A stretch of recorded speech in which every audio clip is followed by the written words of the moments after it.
ॐ आनन्दम्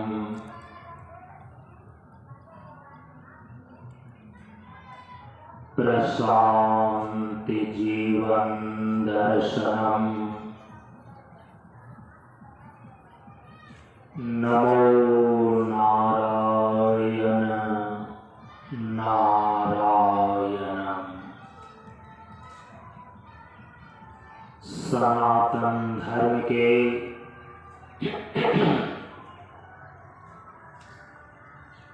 वैदिक परंपरा के अंतर्गत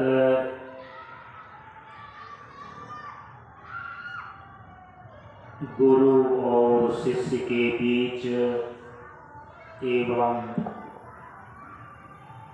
वक्ता और श्रोता के बीच ज्ञान का आदान प्रदान होने के लिए प्रयुक्त वैदिक मंत्रों का पहले उच्चारण कर लें। ओम सहना भवतु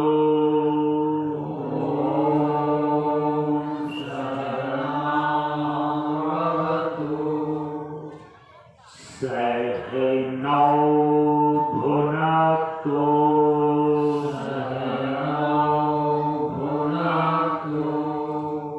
सह वीर्यङ्करवावहै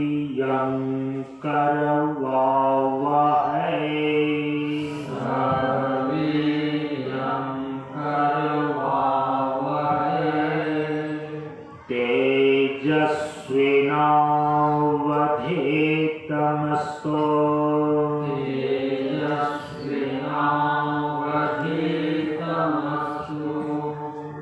मा विद्विषावहै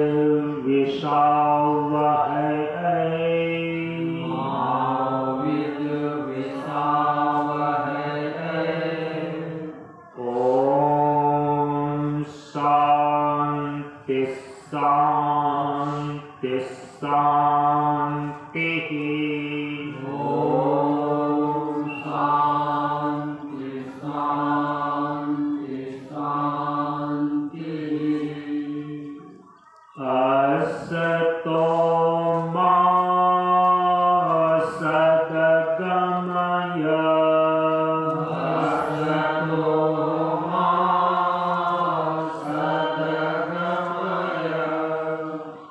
तमसो मा ज्योतिर्गमय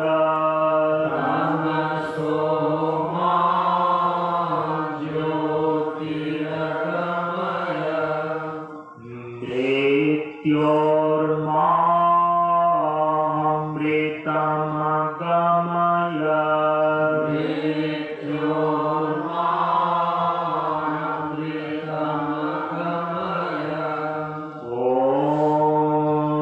शांति शांति शांति। ओम शांति शांति शांति। सभी लोग थोड़ी देर के लिए मौन एवं शांत रहें।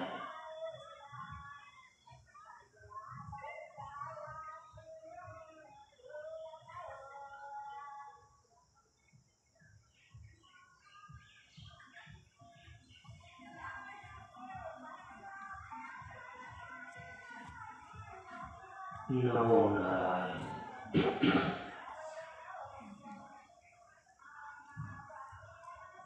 ब्रह्मानन्दं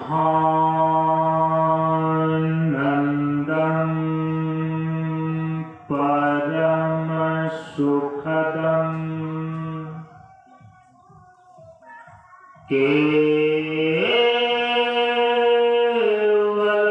ज्ञानमूर्तिम्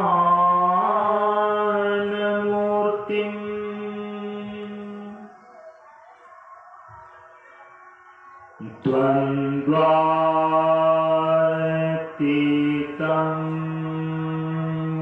गगनसदृशम् सदृशम्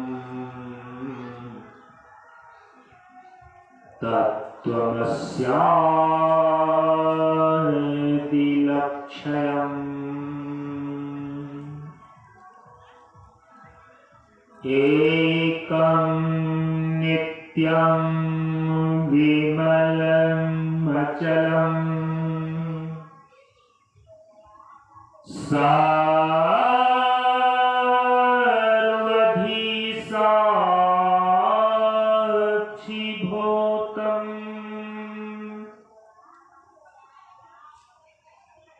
भावातीतं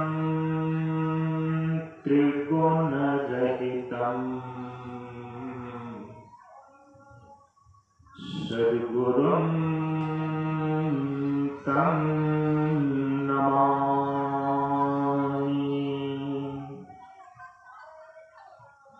सद्गुरुं तं नमामि।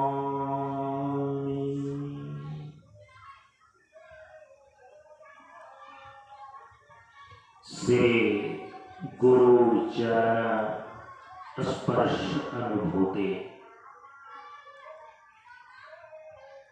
ज्ञान मार्ग सत्संग के सानिध्य में उपस्थित श्रद्धालु सत्संग प्रेमियों, ज्ञान बढ़े गुणवान के संगत, ध्यान बढ़े तपस्वी संग किन्हां, बुद्धि विवेक विचार बढ़े संत सन्यासी सुसज्जन तिन्हां। इसलिए ज्ञानी वेद है ज्ञान से, व्याधा वेद है तीर, सद्गुरु वेद है सत्य से, भींगे सकल शरीर। प्रेमियों, हम सभी लोग प्रशांत योग आश्रम मनियर मंच पर संन्यास दिवस के उपलक्ष्य में प्रतिवर्ष होने वाले 7 दिवसीय ज्ञान यज्ञ सत्संग कार्यक्रम के आज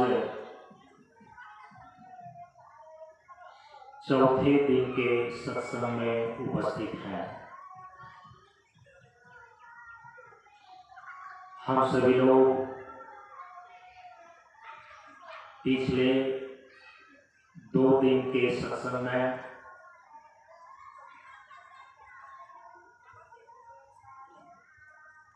पिछले वर्ष के सत्र में जिस विषय वस्तु पर विचार किया गया उसका संस्मरण किया। पिछले वर्ष के सत्संग सत्र में हम सभी लोगों ने ब्रह्म दर्शन के संबंध में 3 चरणों में विचार किया था। उसका संस्मरण करते हुए हम सभी लोग ब्रह्म दर्शन पर विचार के आगे के क्रम में प्रवेश करते हैं। हम सभी लोगों ने ब्रह्म दर्शन पर विचार के क्रम में यह संस्मरण किया कि विचार के पहले चरण में ये बातें स्पष्ट हुई कि ब्रह्म दर्शन का स्वरूप क्या है, अर्थात ब्रह्म दर्शन कहते किसे हैं। विचार के दूसरे चरण में ये बातें स्पष्ट हुई कि जीवन में ब्रह्म दर्शन क्यों आवश्यक है, अर्थात ब्रह्म दर्शन क्यों करें। और विचार के तीसरे चरण में ये बातें स्पष्ट हुई कि ब्रह्म दर्शन कैसे करें, अर्थात ब्रह्म दर्शन की प्रक्रिया क्या है। विचार के इसी तीसरे चरण पर पिछले सत्र में जहां पर विचार को विराम दिया गया था, इस सत्र के सत्संग में हम सभी लोग वहां से विचार को आगे बढ़ाने का प्रयास करते हैं। संस्मरण के अंतर्गत कल के सत्संग में आप सभी लोगों ने श्रवण किया, ब्रह्म दर्शन की जो प्रक्रिया है, परम पूज्य गुरुदेव ने चौथे खंड उपदेश के अंदर 2 उपदेशों के द्वारा निर्देशित किया है।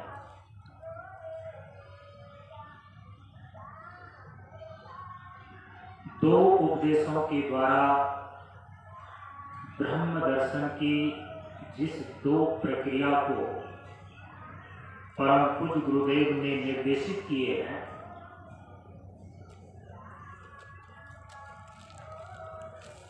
उसमें सबसे पहली प्रक्रिया है योग प्रक्रिया।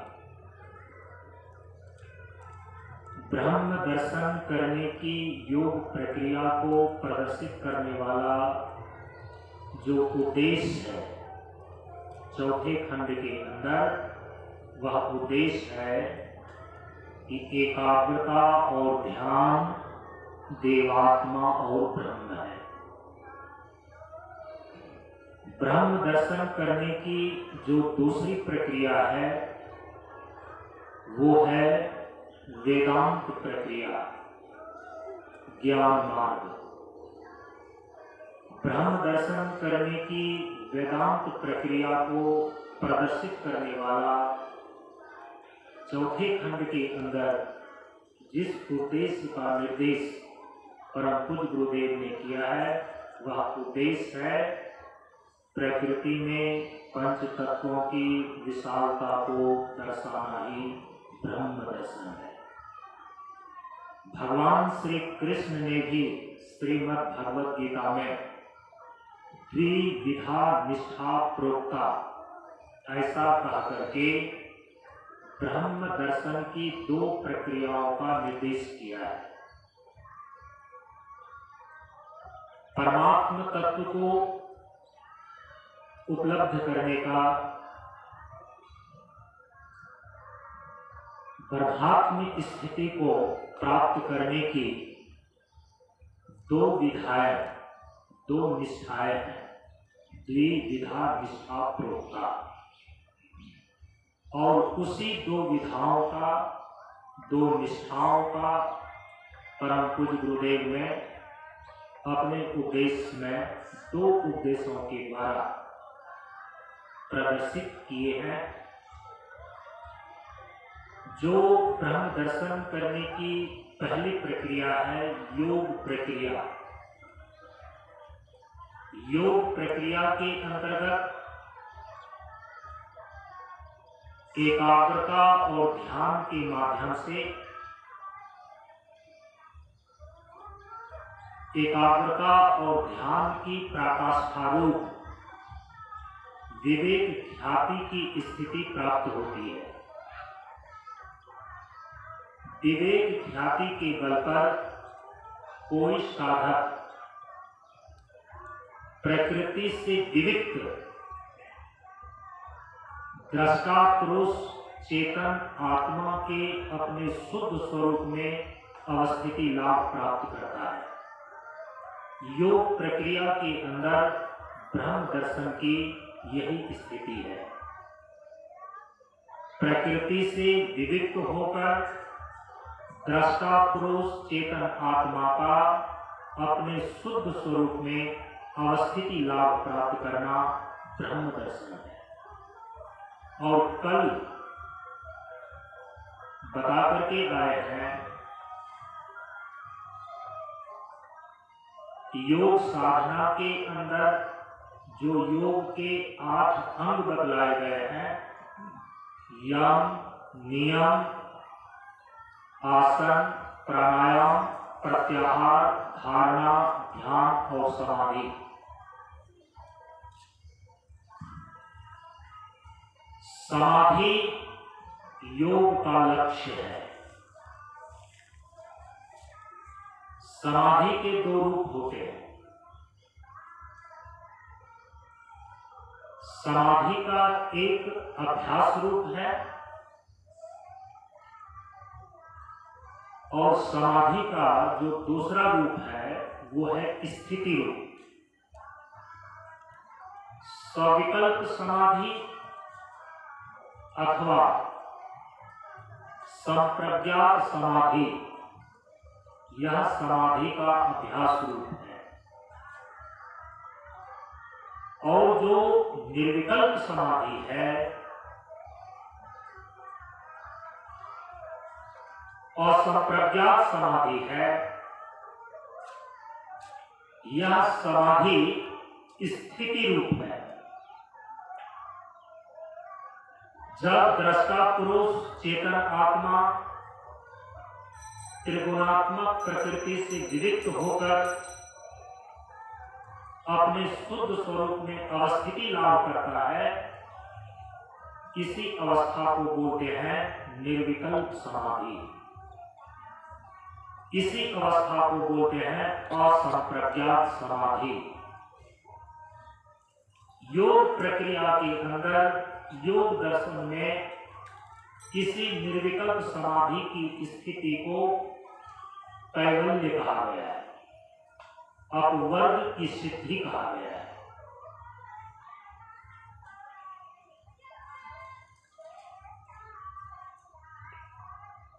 योग के इस शिखर पर, योग के इस लक्ष्य तक, निर्विकल्प समाधि तक, जहां जीव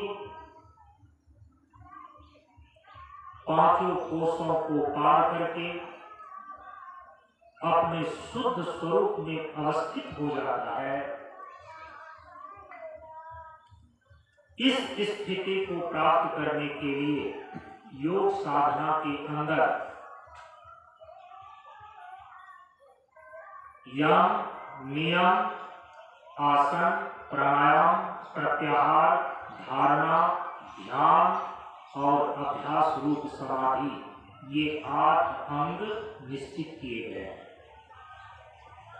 कल आप सभी लोगों ने सुना, यम नियम पूर्वक जो साधक योग साधना के 5 अंगों का,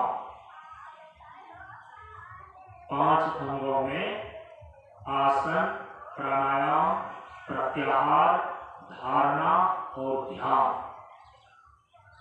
इन 5 अंगों का विधिवत दीर्घकाले नैरंतर्यम सत्कार बुद्धि सेविका, दीर्घकाल तक निरंतर और सत्कार बुद्धि पूर्वक यदि अभ्यास करता है, वह समाधि में प्रवेश कर जाता है। संप्रज्ञात समाधि जो अभ्यास रूप है, संप्रज्ञात समाधि, इसके भी 4 प्रभेद हैं। संप्रज्ञात समाधि के 4 प्रभेद हैं। पहला है वितर्कानुगत समाधि, दूसरा है विचारानुगत समाधि, तीसरा है आनंदानुगत समाधि और अंतिम चौथा है अस्मितानुगत समाधि। अभ्यास रूप समाधि के ये 4 प्रभेद हैं।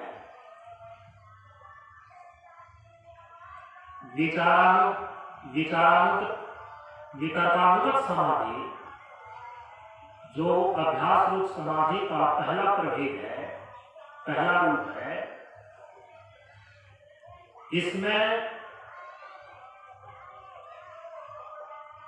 पांचों तत्वों के स्थूल रूप के यथार्थ स्वरूप का साक्षात्कार होता है।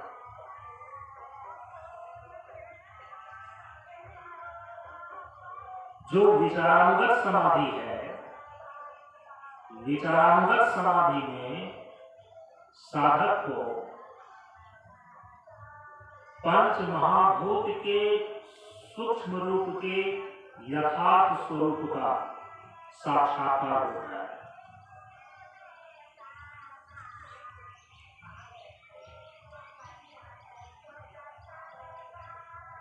तीसरा,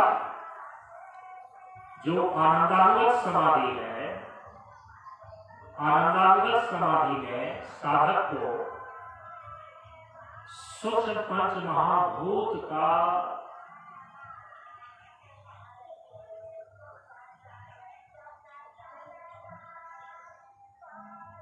कारण, जो अहंकार है,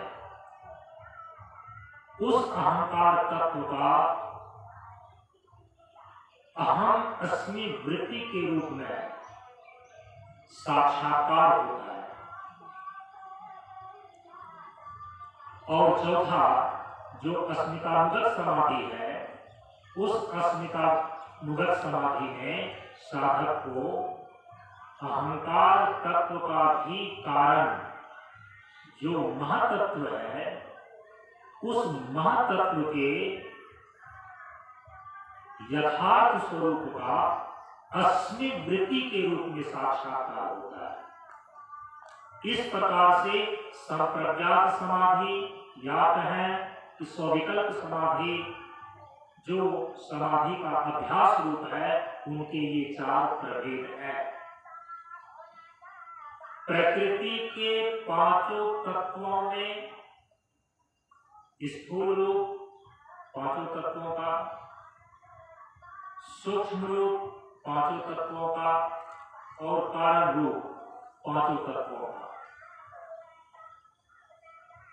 स्थूल, सूक्ष्म और कारण जो पांचों तत्वों का स्वरूप है, इसके यथार्थ स्वरूप के साक्षात्कार की स्थिति ही संप्रज्ञात समाधि कहलाती है, स्वविकल्प समाधि कहलाती है। जब कोई साधक अभ्यास रूप समाधि के द्वारा प्रकृति के तत्वों का यथार्थ स्वरूप का साक्षात्कार कर लेता है, तब उसके अंदर योग्यता आती है कि वह विवेक ख्याति के बल पर प्रकृति के गुणों से दृष्टा पुरुष चेतन आत्मा अपने तदात्म्यापत्ति को छुड़ाकर वह अपने शुद्ध स्वरूप में अवस्थित हो जाने का लाभ प्राप्त करे। जब विवेक ख्याति के बल पर दृष्टा पुरुष चेतन आत्मा प्रकृति और प्रकृति के गुणों से विविक्त हो जाता है, अपना तदात्म और संयोग छुड़ा लेता है, और जब वह प्रकृति से विविक्त होकर अपने शुद्ध स्वरूप में अवस्थित हो जाता है, उस अवस्थिति का नाम चेतन आत्मा का अपने शुद्ध स्वरूप में अवस्थिति का नाम निर्विकल्प समाधि है। अभ्यास रूप समाधि में भी वही साधक प्रवेश कर सकता है जो साधक यम नियम पूर्वक आसन, प्राणायाम, प्रत्याहार, धारणा और ध्यान, योग साधना के इन 5 अंगों का दीर्घकालीन नैरंतर्य सत्कार बुद्धि सेविका योग सूत्र कहता है।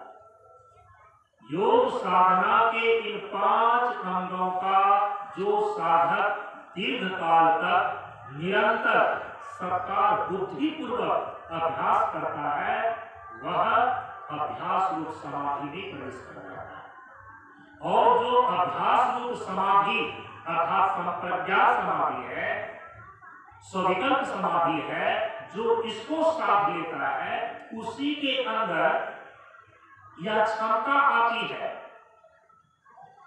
योगा अंग अनुष्ठानात् अशुद्धि क्षय ज्ञान दीप्ते विवेक ख्याते, योग सूत्र कहता है। उसी के अंदर अविप्लव विवेक ख्याति की क्षमता प्राप्त होती है, जिस विवेक ख्याति के बल पर वह साधक अपनी चेतना को प्रकृति से विरुद्ध कर लेता है, अलग कर लेता है, पृथक कर लेता है।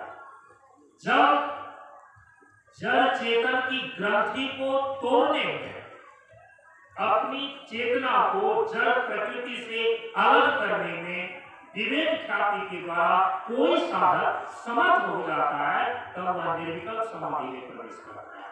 ये है योग की प्रक्रिया। ब्रह्मात्म स्थिति को प्राप्त करने की है ये योग विधा, और इसी विधा को सूचित करते हैं, निर्देशित करते हैं परम पूज्य गुरुदेव कि एकाग्रता और ध्यान देवात्मा और ब्रह्म। एकाग्रता और ध्यान की जो पराकाष्ठा है, उसी को बोलते हैं विवेक ख्याति। और विवेक ख्याति ही वह क्षमता है जिसके द्वारा कोई साधक अपनी चेतना को जड़ प्रकृति से अलग करके शुद्ध स्वरूप में अवस्थिति लाभ करता है। अब जो दूसरी प्रक्रिया है, जिसको बोलते हैं वेदांत प्रक्रिया, जिसको बोलते हैं वेदांत विधा, जिसको बोलते हैं ज्ञान मार्ग, इस विधा के द्वारा ब्रह्म दर्शन को करने की जो प्रक्रिया है, उसी को बताने के लिए परम पूज्य गुरुदेव चौथे खंड के अंदर उपदेश में निर्देश कर रहे हैं कि प्रकृति में पंच तत्वों की विशालता को दर्शाना ही ब्रह्म दर्शन है।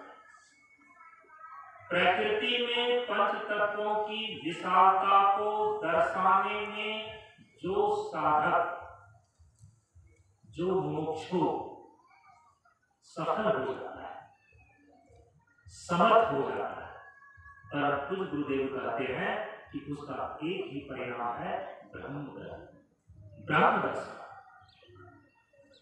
प्रकृति में पंच तत्वों की विशालता को कैसे दर्शाए? पिछले वर्ष के सत्संग सत्र से ही हम सभी लोग इस ओर विचार कर रहे हैं। प्रकृति में पंच तत्वों की विशालता को दर्शाने का अभिप्राय क्या है? प्रकृति में पंच तत्वों की विशालता को दर्शाने का अभिप्राय है कि प्रकृति में पंच तत्वों की सत्ता, महत्ता और उपयोगिता को सिद्ध करना। ध्यान दीजिए, विशालता को दर्शाना ही ब्रह्म दर्शन है। विशालता को आप कैसे दर्शाएंगे? दर्शाने की प्रक्रिया क्या है? प्रकृति में पंच तत्वों की विशालता नैसर्गिक रूप से सिद्ध है।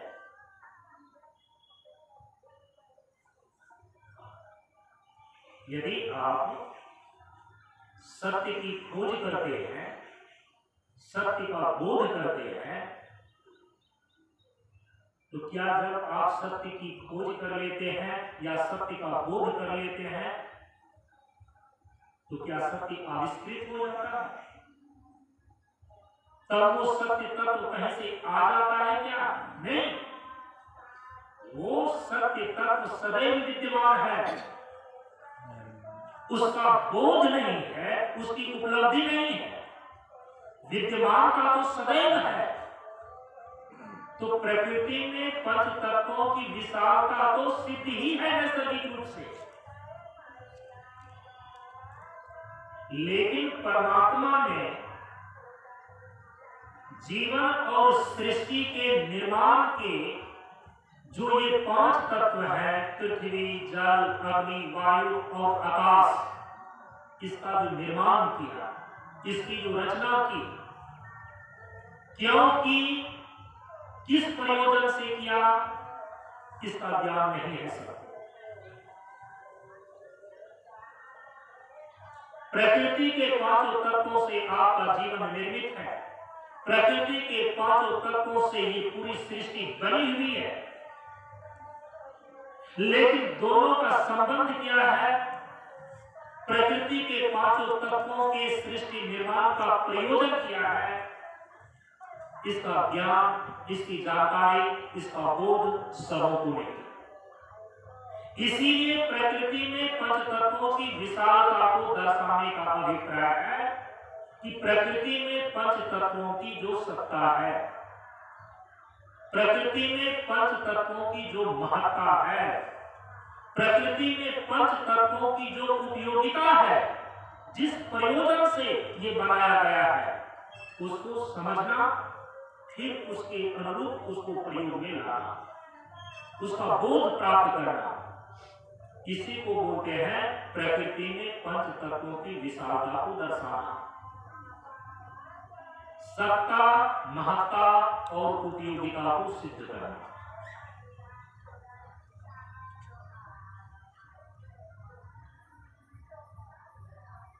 और यदि ऐसा करने में कोई साधक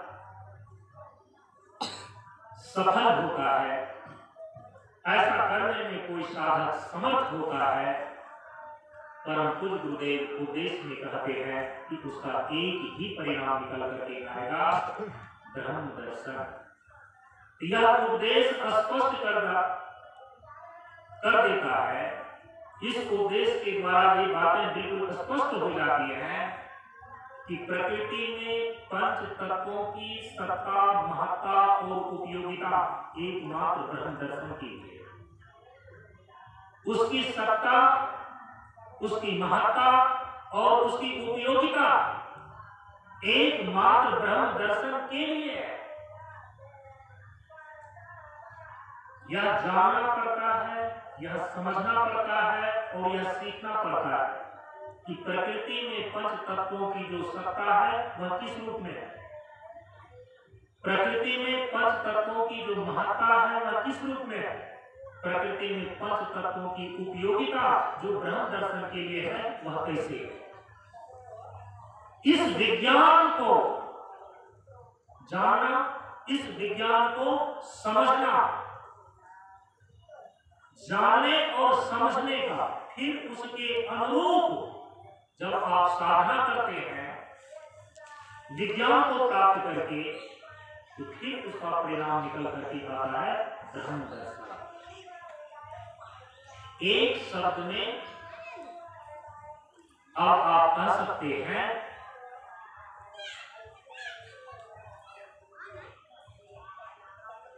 कि 5 तत्वों की जो सत्ता है प्रकृति में,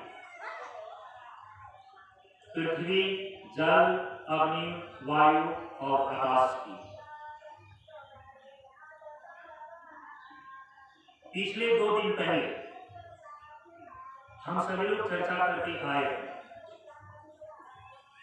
क्योंकि पिछले वर्ष के सत्र में इस पर पूरी चर्चा हो चुकी है। केवल संस्मरण के लिए 2 दिन पहले जो बातें की गई, ये बात सामने आई कि प्रकृति में जो 5 तत्व हैं, यदि तत्व विभाग के दृष्टिकोण से देखें तो प्रकृति में 5 तत्व का पहला रूप है स्थूल रूप। देखिए इसकी सत्ता किस रूप में है, प्रकृति में 5 तत्वों की सत्ता किस रूप में है,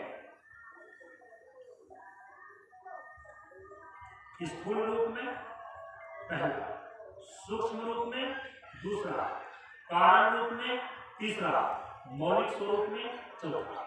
ये है तत्व का विभाग। 5 तत्वों का स्थूल रूप, इसकी सत्ता है। पांचों तत्वों का सूक्ष्म रूप इस सत्ता है, इसकी सत्ता है। पांचों तत्वों का कारण रूप इसकी सत्ता है और पांचों तत्वों का मौलिक स्वरूप इसकी सत्ता है। सत्ता का मतलब ही होता है अस्तित्व। प्रकृति में पांचों तत्वों का अस्तित्व किस रूप में है, इसको जानना और समझना। तो पांचों तत्वों का जो स्थूल रूप है वो स्थूल पंच महाभूत रूप में है। जो दृष्टि गोचर हो रहे हैं, पृथ्वी, पानी, प्रकाश, पवन और आकाश, ये स्थूल पंच महाभूत हैं। पंच विषय के रूप में वो ग्रहण हो रहे हैं। रूप बनकर, रस बनकर, ग्रहण बनकर, रूप, रस, गंध बनकर, स्पर्श बनकर और शब्द बनकर। पृथ्वी से संबंधित जो विषय है वो है गंध। जल से संबंधित जो विषय है वो है रस। अग्नि तत्व से संबंधित ये स्थूल अग्नि, स्थूल पंच महाभूत में जो स्थूल अग्नि है, उस स्थूल अग्नि से संबंधित जो विषय है वो है रूप विषय। वायु से संबंधित जो विषय है वो है स्पर्श विषय। और आकाश से संबंधित जो विषय है वो है शब्द विषय। स्थूल पंच महाभूत को पंच विषय के रूप में हम अपने जीवन में व्यवहार में लाते हैं, ग्रहण करते हैं। और उसके लिए 5 ज्ञानेंद्रियां इस शरीर में दी गई है, जो कि पांचों तत्वों के सूक्ष्म रूप से बने हैं। इसीलिए जो स्थूल विषय है, स्थूल पंच महाभूत के तारतम्य संघात रूप, उसको ये ग्रहण कर पाती है। 5 ज्ञानेंद्रियों में श्रोत्र, त्वक, चक्षु, रसना और घ्राण, 5 ज्ञानेंद्रियां इति ये 5 ज्ञानेंद्रियां। श्रोत्र को ही सामान्य भाषा में कान बोलते हैं। त्वक इंद्रिय को ही सामान्य भाषा में त्वचा बोलते हैं। चक्षु इंद्रिय को ही सामान्य भाषा में आंख बोलते हैं। रसना इंद्रिय को ही सामान्य भाषा में जीवा बोलते हैं। और घ्राण इंद्रिय को ही सामान्य भाषा में नासिका बोलते हैं। रूप विषय का ग्रहण होता है नेत्र इंद्रिय के द्वारा। रस विषय का ग्रहण होता है जीवा इंद्रिय के द्वारा। गंध विषय का ग्रहण होता है नासिका के द्वारा। स्पर्श विषय का ग्रहण होता है त्वचा के द्वारा। और शब्द विषय का ग्रहण होता है कर्म इंद्रिय के द्वारा। इस प्रकार से स्थूल पंच महाभूत जो दृष्टि गोचर है, प्रत्यक्ष है, दिखाई दे रहे हैं, पंच तत्वों का यह स्थूल रूप है। और ये पंच विषय के रूप में गृहीत होते हैं। हमारे जीवन में इसके साथ व्यवहार होता है। प्रकृति में पंच तत्वों की सत्ता सबसे पहले इस रूप में है। इसके बाद पंच तत्वों का जो सूक्ष्म रूप है, पंच तत्वों का सूक्ष्म रूप पंच तन्मात्रा के रूप में। पंच तत्वों का सूक्ष्म रूप की सत्ता पंच तन्मात्रा के रूप में है इस प्रकृति में। पंच तन्मात्रा को दूसरे शब्दों में सूक्ष्म पंच महाभूत बोलते हैं। सूक्ष्म पंच महाभूत या है अपंचीकृत पंच महाभूत। पंच तन्मात्रा में जो पृथ्वी का सूक्ष्म रूप है, पृथ्वी के सूक्ष्म रूप को गंध तन्मात्रा बोलते हैं। जो जल है, जल के सूक्ष्म रूप को रस तन्मात्रा बोलते हैं। तीसरा तत्व जो अग्नि है, अग्नि के सूक्ष्म रूप को रूप तन्मात्रा बोलते हैं। चौथा तत्व जो वायु है, वायु के सूक्ष्म रूप को स्पर्श तन्मात्रा बोलते हैं। और पांचवा तत्व जो आकाश है, आकाश के सूक्ष्म रूप को शब्द तन्मात्रा बोलते हैं। तन्मात्रा और विषय दोनों एक नहीं है, दोनों दो है। तन्मात्रा पांचों तत्वों का सूक्ष्म रूप है, जबकि पंच विषय स्थूल पंच महाभूत का तारतम्य संघात है। यही अंतर है दोनों।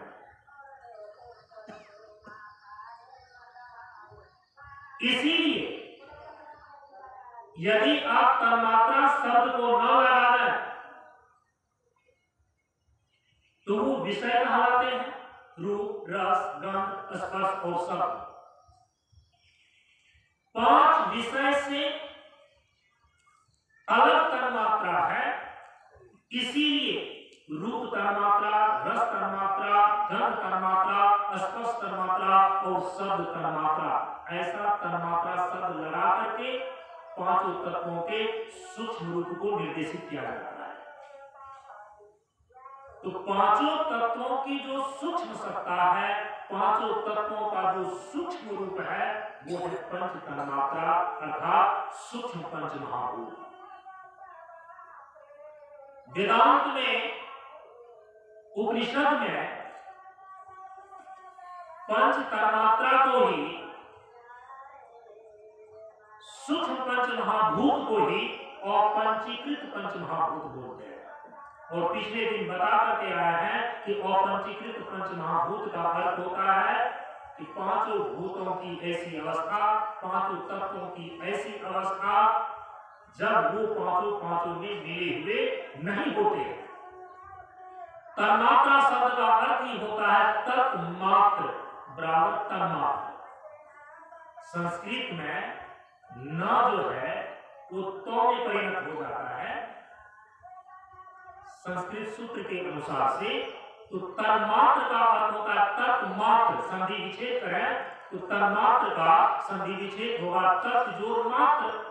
तन्मात्रा माने तन्मात्रा, तो तन्मात्र तत् माने केवल वही, उसमें और किसी की मिलावट नहीं। अभी जो आप ये स्थूल पंच महाभूत आप देख रहे हैं, पंच तत्वों का जो स्थूल रूप है वो पंचीकृत पंच महाभूत है। जो स्थूल पृथ्वी है ये अकेली नहीं है।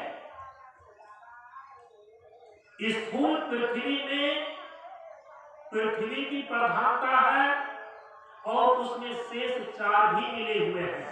जल का भी अंश है, अग्नि का भी अंश है, वायु का भी अंश है और आकाश का भी अंश है। जो आप अभी स्थूल जल देख रहे हैं, इस स्थूल जल में जिसको आप पीते हैं, इस स्थूल जल में केवल जल ही नहीं है, जल की प्रधानता होते हुए शेष चार तत्व भी इसमें मिले हुए हैं। पृथ्वी का भी अंश है, अग्नि का भी अंश है, वायु का भी अंश है और आकाश का भी अंश है। जो स्थूल अग्नि अभी आप देख रहे हैं, दृष्टिगोचर हो रही है, तो स्थूल अग्नि में केवल अग्नि ही नहीं है, अग्नि की प्रधानता होते हुए शेष चार तत्व भी इसमें सम्मिलित है। पृथ्वी का अंश है, जल का अंश है, वायु का अंश है और आकाश का अंश है। जो स्थूल वायु अभी आप देख रहे हैं, आपके शरीर से टकरा करके चलती है, महसूस होती है, श्वास के रूप में आप अपने भीतर ले रहे हैं। ये जो स्थूल वायु है, इस स्थूल वायु में केवल वायु ही नहीं है, वायु की प्रधानता होते हुए शेष चार तत्व इसमें सम्मिलित है। पृथ्वी का अंश, जल का अंश, अग्नि का अंश और आकाश का अंश। और जो स्थूल शब्द है, स्थूल आकाश है, स्थूल आकाश के अंदर भी केवल आकाश नहीं है, बल्कि आकाश की प्रधानता लेते हुए शेष चार तत्व भी इसमें सम्मिलित है। पृथ्वी का अंश, जल का अंश, अग्नि का अंश, वायु का अंश, लेकिन आकाश की प्रधानता लेते हैं। इस प्रकार से जो स्थूल पंच महाभूत हैं उसमें पांचों के पांचों मिले हुए रहते हैं, सम्मिलित रहते हैं, इसीलिए स्थूल पंच महाभूत को पंचीकृत पंच महाभूत बोलते हैं। उपनिषद के पांचों तत्वों का जो सूक्ष्म रूप है जिसको तन्मात्रा बोलते हैं, सूक्ष्म पंच महाभूत बोलते हैं वेदांत की भाषा में, और पंचीकृत पंच महाभूत बोलते हैं। यह जो पांचों तत्वों का सूक्ष्म रूप तन्मात्रा रूप है और पंचीकृत रूप है, पांचों तत्वों की ऐसी अवस्था है जहां पर पांचों में मिले हुए नहीं होते, बल्कि तत्व मात्र होकर के स्थित रहता है। पृथ्वी में केवल पृथ्वी है, जल, अग्नि, वायु और प्रकाश उसमें सम्मिलित नहीं है। जल में केवल जल है, पृथ्वी, अग्नि, वायु और प्रकाश उसमें नहीं है। अग्नि में केवल अग्नि है, पृथ्वी, जल, वायु और प्रकाश नहीं है। वायु में केवल वायु है, जो सूक्ष्म वायु तत्व है, स्पर्श तन्मात्रा है, केवल वायु है, उसमें शेष चार मिले हुए नहीं है, न पृथ्वी, न जल, न अग्नि, न आकाश। और जो सूक्ष्म आकाश है, सब तन्मात्रा और पंचीकृत आकाश जो है उसमें केवल आकाश ही है, पृथ्वी, जल, अग्नि, वायु इसमें मिले हुए नहीं होते, इसीलिए इसको बोलते हैं अपंचीकृत पंचमहाभूत या कहें पंच तन्मात्रा। प्रकृति में पांचों तत्वों की ये सूक्ष्म सत्ता है, पंच तन्मात्रा के रूप में, सूक्ष्म पंचमहाभूत के रूप में, अथवा कहें अपंचीकृत पंचमहाभूत के रूप में। प्रेमियों, जब तक आप ये तत्व की श्रेणी को नहीं समझेंगे, तत्व के विभाग को नहीं जानेंगे, तब तक आपकी साधना स्थूल से सूक्ष्म और सूक्ष्म से सूक्ष्मतर नहीं होगी। इसी के आधार पर साधना के स्तर बदलते हैं, तभी आप निम्न तत्वों से सूक्ष्म तत्वों की ओर और सूक्ष्म तत्व से आप मौलिक तत्व की ओर गमन कर सकते हैं, अतिक्रमण करते हैं। स्थूल रूप हो गया, सूक्ष्म रूप हो गया, पंच तत्व। ये दो सत्ता प्रकृति में इसकी हो गई। अब देखिए तीसरी सत्ता, प्रकृति के पांचों तत्वों का जो तीसरा रूप है वो है कारण रूप। कारण रूप ये विचार करके हम लोग आए हैं कि पांचों तत्वों का कारण रूप है साम्यावस्थाधारी मूलक प्रकृति, जो त्रिगुणात्मिका है। त्रिगुणात्मिका मूलक प्रकृति, साम्यावस्थाधारी मूलक प्रकृति ही स्थूल और सूक्ष्म पंच महाभूत का कारण रूप है। तो प्रकृति में पंच तत्वों की जो कारण सत्ता है वह साम्यावस्थाधारी मूलक प्रकृति के रूप में है। और पिछले दिन बता करके आए हैं कि प्रकृति की दो अवस्था होती है, एक है साम्यावस्था और दूसरी है विषम अवस्था। साम्यावस्था और विषम अवस्था। मूलक प्रकृति का अर्थ है प्रकृति की साम्य अवस्था, जहां तीनों गुण सम अवस्था में हो, किसी का उत्कर्ष न हो, तीनों गुण वहां अपना अपना प्रभाव न प्रदर्शित करते हो,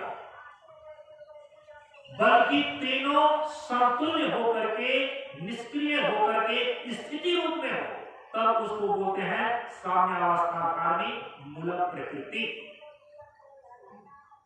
पांचों तत्वों की जो कारण अवस्था है, पांचों तत्वों का जो कारण सत्ता है, कारण रूप है, वो साम्यावस्थाधारी मूलक प्रकृति है। इसके बाद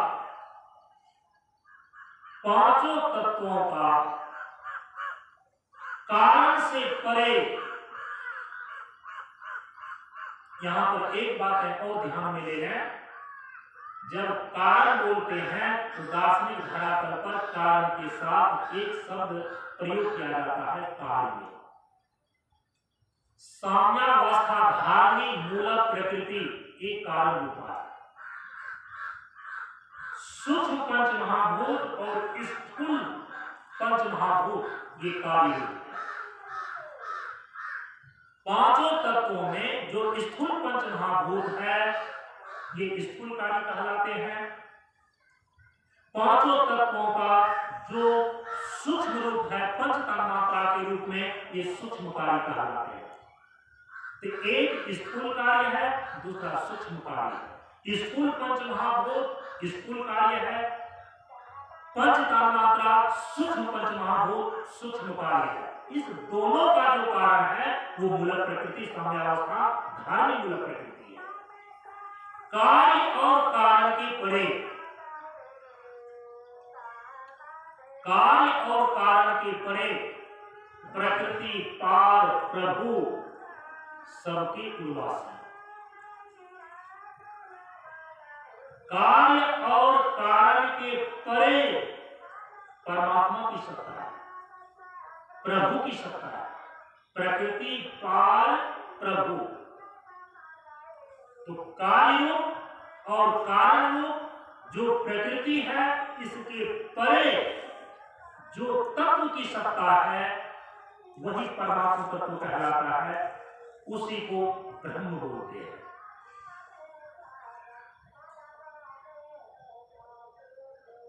चतुर्थम,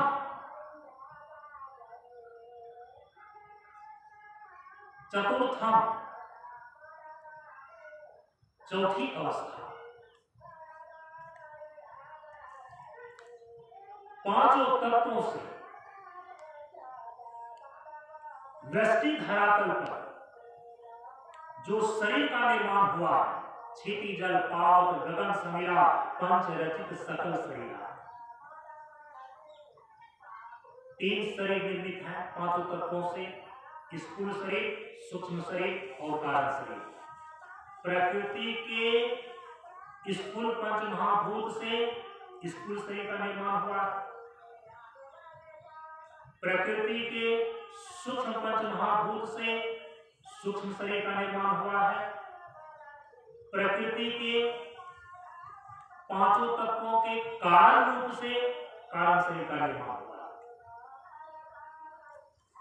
स्थूल शरीर, सूक्ष्म शरीर, कारण शरीर, और उधर स्थूल पंच महाभूत, सूक्ष्म पंच महाभूत और फिर साम्यावस्था धारणी मूलक प्रकृति। चतुर्थम किम, समष्टि धरातल पर स्थूल कार्य, सूक्ष्म कार्य और कारण, इसके परे चौथा कौन? वृष्टि धरातल पर स्थूल शरीर, सूक्ष्म शरीर और कारण शरीर, इस तीनों के पार कौन? चतुर्था किम, प्रश्न किया है, वो चौथा कौन है? गोस्वामी जी ने इशारा किया कि प्रकृति पार प्रभु। गोस्वामी जी कहते हैं कि कार्य और कारण के प्रभि, कार्य और कारण के परे, कार्य और कारण के पार जिसकी सत्ता है, हम उसको परमात्मा बोलते हैं, उसको प्रभु बोलते हैं। दर्शन शास्त्र क्या कहता है? दर्शन शास्त्र ये कहता है, और ध्यान रखना चाहिए कि दर्शन शास्त्र कहते किसको है? कई बार बता करके आया, शास्त्र कई प्रकार के होते हैं, अर्थशास्त्र होते हैं, काम शास्त्र होते हैं, राजनीति शास्त्र होते हैं, धर्म शास्त्र होते हैं, अध्यात्म शास्त्र होते हैं। उसमें दर्शन शास्त्र किसको बोलते हैं? जिसमें दर्शन कराने की क्षमता हो उसको बोलते हैं दर्शन शास्त्र। किसका दर्शन? तत्व का दर्शन, जीवन दर्शन, आत्म दर्शन, ब्रह्म दर्शन, ये बातें जहां पर लिखी हुई होती हैं अध्यात्म शास्त्र के उस हिस्से को दर्शन शास्त्र बोलते हैं। आजकल इसकी पढ़ाई यूनिवर्सिटी में फिलॉसफी के रूप में होती है, लेकिन ध्यान रखिए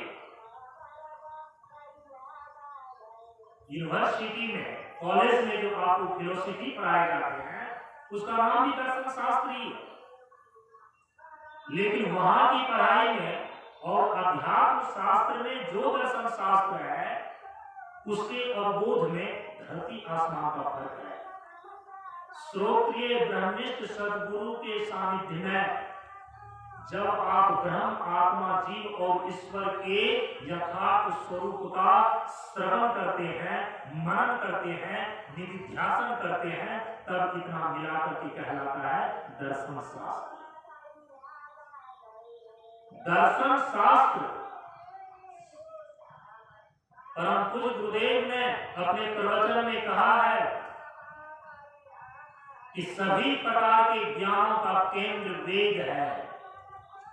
दुनिया में जितने भी प्रकार के ज्ञान हैं, ज्ञान की जो शाखा और प्रशाखा है, चाहे भौतिक ज्ञान हो, चाहे योग ज्ञान हो, चाहे अध्यात्म ज्ञान हो, जितने भी प्रकार के ज्ञान हैं, ज्ञान की सभी प्रकार की शाखाओं का केंद्र वेद है।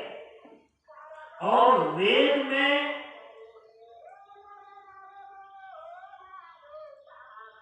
जो सबसे अंतिम भाग है, वेद का जो शिरोभाग है, उसी को बोलते हैं वेदांत। वेदानाम अंतः इति वेदांतः, वेद का अंतिम भाग जिसमें वेद के अंतिम तात्पर्य को अभिव्यक्त किया गया है, उसी को ज्ञान कांड और ज्ञान मार्ग भी बोलते हैं। उपनिषद ज्ञान कांड को, वेद के ज्ञान कांड को, अंतिम भाग को उपनिषद बोलते हैं, और उसी उपनिषद की संज्ञा है वेदांत। वेदांत क्या कहता है? दर्शन शास्त्र क्या कहता है? चतुर्थांकी वो चौथा कौन है? क्योंकि ये तो प्रकृति की सीमा हो गई।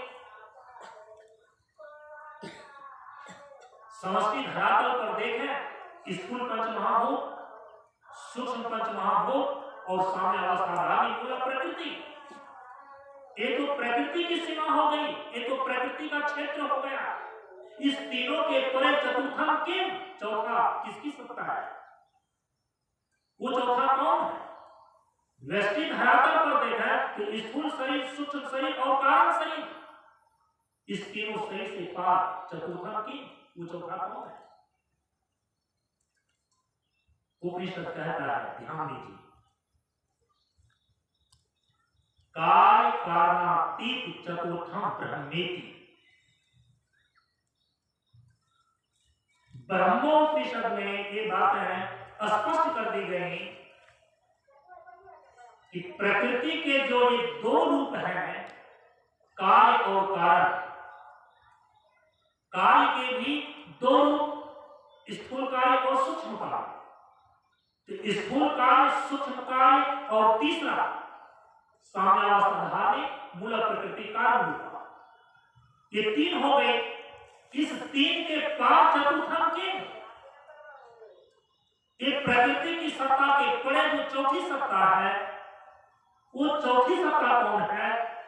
कहा कि कार्य कारणातीत चतुर्थम ब्रह्मेति, ब्रह्म इति, ब्रह्म की सत्ता है। इसीलिए परम पूज्य गुरुदेव ने चौथे खंड के उपदेश में प्रकृति की सत्ता को और ब्रह्म की सत्ता को स्पष्ट कर दिया कि व्यंजन और स्वर, संख्या और समय क्रमशः प्रकृति और ब्रह्म है। यदि दोनों एक होता, दोनों की सत्ता एक होती, तो फिर व्यंजन और स्वर, संख्या और समय, इसका उदाहरण देकर प्रकृति और ब्रह्म, क्रमशः प्रकृति और ब्रह्म है, इस प्रकार का निर्देश नहीं दिया जाता।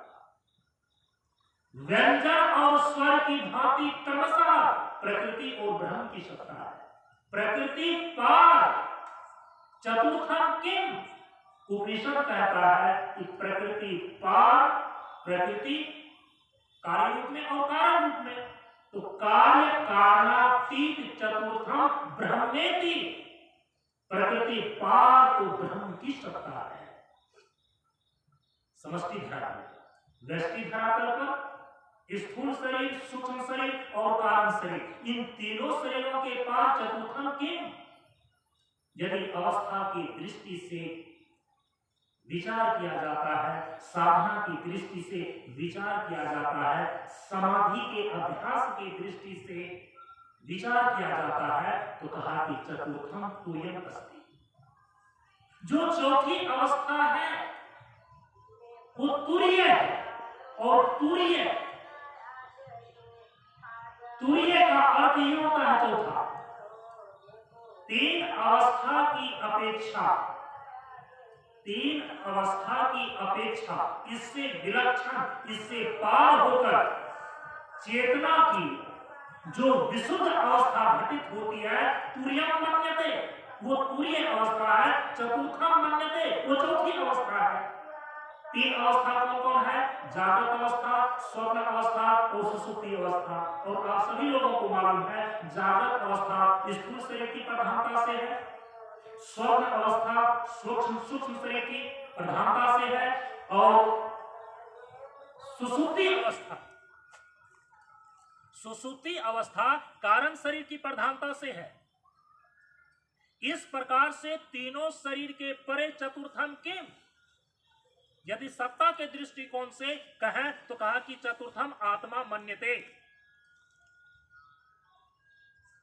मांडुक्य उपनिषद में ये बातें स्पष्ट कर दी गई कि चतुर्थम आत्मा मन्यते। स्थूल सूक्ष्म कारण शरीरात् व्यतिरिक्ता पंचकोशातीत सन,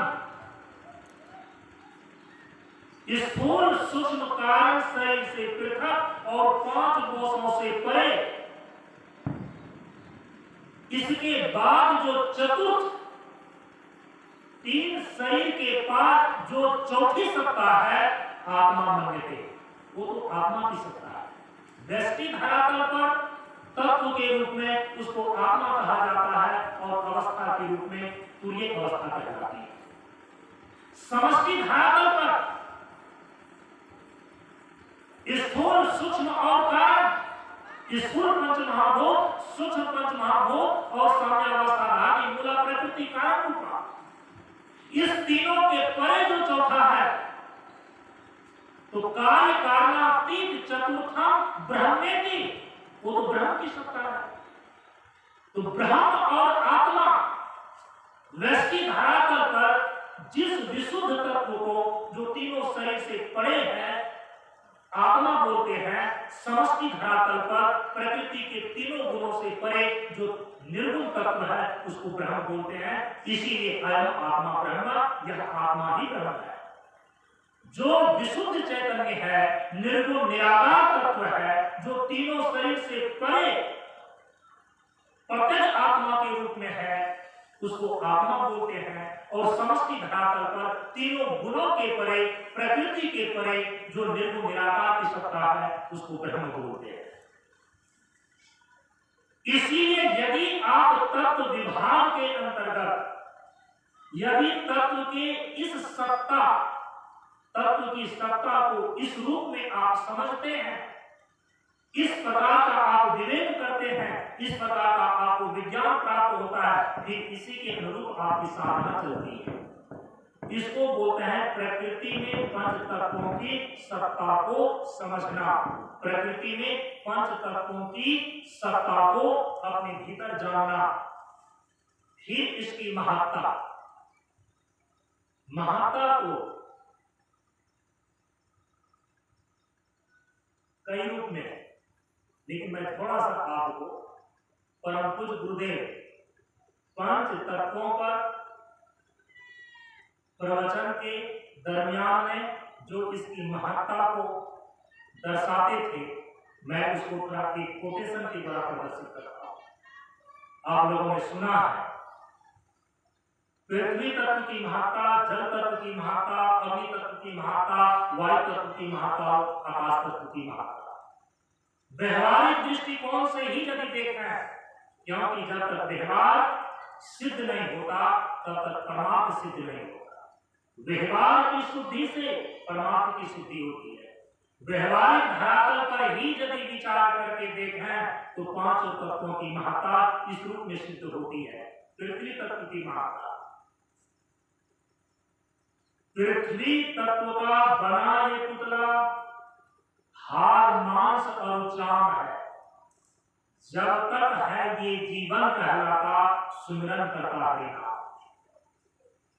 पांचों तत्वों में पृथ्वी तत्व की प्रधानता से यह स्थूल शरीर निर्मित है।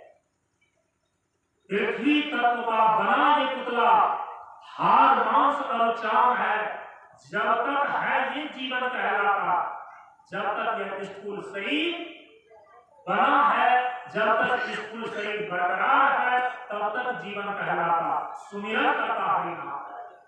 परंतु गुरुदेव इसकी महत्ता को दर्शाते हैं और कहते हैं, धरती कहती धैर्य न छोड़ो, सिर पर कितना ही हो भार, न कहता है इतना पहलो, ढकलो तू सारा संसार। धरती कहती धैर्य न छोड़ो, सिर पर कितना ही हो भार, न कहता है इतना पहलो, ढकलो तू सारा संसार। यह है पृथ्वी तत्व, धरती की महत्ता। जल तत्व की महत्ता उपदेश में निर्देश किया गया है कि जल ही जीवन है, और पृथ्वी को लेकर के निर्देश किया गया कि धरती एक सैया है। इसकी महत्ता के विषय में और हम चर्चा करेंगे, लेकिन अभी तो एक एक वाक्य के द्वारा हम व्यवहारिक दृष्टिकोण से ही अपने जीवन में इसकी महत्ता को हम देख रहे हैं, समझ रहे हैं, जो कि परम पूज्य गुरुदेव ने दर्शाया है। जल तत्व की महत्ता, जल ही जीवन है।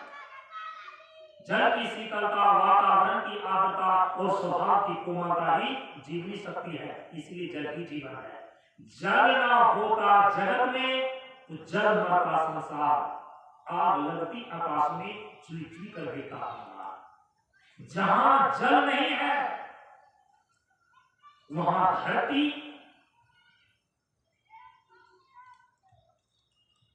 जल के ऊपर अग्नि अर्थात वायु इतने उष्ण हो जाते हैं, इतने वो तप्त हो जाते हैं, वहां जीवन संभव नहीं होगा। इसीलिए आप सभी लोग इस बात को जानते हैं कि जीव कोश का विकास, जीव तत्व का विकास जल के अंदर होता है। इसीलिए जल ना होता जगत में तो जल मरता संसार, आग लगती आकाश में चुई चुई कर देता अंगार। तीसरा, अग्नि तत्व का महत्व। अग्नि तत्व की महत्ता को अपने जीवन में देखिए। अग्नि बिना सूना सब संसार, अग्नि बिना सूना सब संसार, जीव सृष्टि में नया शक्ति का करता है संचार। सृष्टि करने की क्षमता अग्नि से आती है। कामाग्नि न हो, क्रोधाग्नि न हो, जठाग्नि न हो, चिंताग्नि न हो, ज्वराग्नि न हो, आपका जीवन नहीं चल सकता। इसीलिए अग्नि बिना सूना सब संसार, जीव सृष्टि में नया शक्ति का करता जो संचार, ये अग्नि तत्व का महत्व है, ये अग्नि तत्व की महत्ता है। वायु तत्व की महत्ता, वायु जिंदगी क्या है, श्वास का घर है। श्वास क्या है, चलती हवा है। जब तक चलती श्वास है तब तक प्राण की आस है, जीवन में जिंदा है, इतना सबको विश्वास है। ये है वायु तत्व की महत्ता व्यवहारिक दृष्टिकोण से। हम आएंगे पारमार्थिक दृष्टिकोण से इसका महत्व क्या है। आपके जीवन के व्यवहार में ही इसका इतना महत्व है कि 5 मिनट भी बिना हवा के आप जीवित नहीं रह सकते। जब तक चलती श्वास है तब तक प्राण की आस है, जीवन में जिंदा है, इतना सबको विश्वास है। 5वां तत्व है आकाश। आकाश तत्व की महत्ता को परम पूज्य गुरुदेव ने दर्शाया। रैन समानी भानु में, रैन समानी भानु में, भानु आकाशे मां, आकाश समानी शब्द में शब्द तो एक रचना। रैन समानी भानु में, रैन का अर्थ होता है रात्रि। रात्रि समा जाती है, विलीन हो जाती है भानु में, भानु का अर्थ होता है सूर्य। रैन समानी भानु में, भानु आकाशे मां, दुनिया के अंधकार को जो भानु अर्थात सूर्य मिटा देता है, वह सूर्य भी एक पिंड के रूप में, छोटा सा पिंड के रूप में अनंत आकाश में दिखाई देता है। रैन समानी भानु में, भानु आकाश मां, दुनिया के विस्तृत अंधकार को मिटाने वाला, दुनिया के गहन अंधकार को दूर करने वाला सूर्य, और उस सूर्य को भी समाने वाला, ये आकाश एक पिंड के रूप में, एक छोटा सा पिंड के रूप में आकाश के अंदर सूर्य दिखाई देता है। रैन समानी भानु में, भानु आकाशे मां, आकाश समानी शब्द में। ये आकाश भी सिमट जाता है, समा जाता है, उसके अंदर आ जाता है। किसके अंदर? आकाश की तन्मात्रा शब्द के अंदर। आकाश की तन्मात्रा है शब्द। आकाश समानी शब्द में, शब्द परे कछुना। कोई भी ऐसी सत्ता नहीं है जिसको शब्द से संबोधित न किया जा सके। क्या ब्रह्म के परे भी कोई सत्ता है? लेकिन उस ब्रह्म को भी हम शब्द के माध्यम से उपलक्षित करते हैं या नहीं? और आप सभी पढ़े लिखे लोग जानते हैं शब्द में 3 प्रकार की शक्ति होती है। अभिधा शक्ति, व्यंजना शक्ति और लक्षणा शक्ति। ये व्याकरण का विषय है,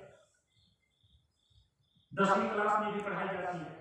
शब्द के अंतर्निहित शब्द में 3 प्रकार की शक्तियां होती है जो कि बोध कराती है। एक अभिधा शक्ति होती है, एक अभिव्यंजना शक्ति होती है और तीसरी लक्षणा शक्ति होती है।